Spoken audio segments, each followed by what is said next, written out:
नमस्ते सभी को और स्वागत है। इस वीडियो में मैं आपको दिखाऊंगा कि अपने हेडफोन ईयर टिप्स कैसे बदलें जब तक कि गंभीर कलाकार गेमबॉट्स न बन जाएं। आपको अपने हेडफोन से पुराने ईयर टिप्स हटाने से शुरू करना होगा।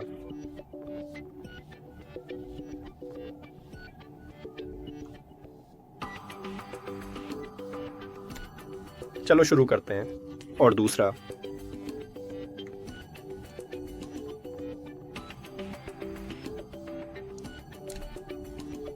चलो शुरू करते हैं। अब नए ईयर टिप का आकार चुनें और उसके बाद इसे अपने हेडफोन पर लगाएं।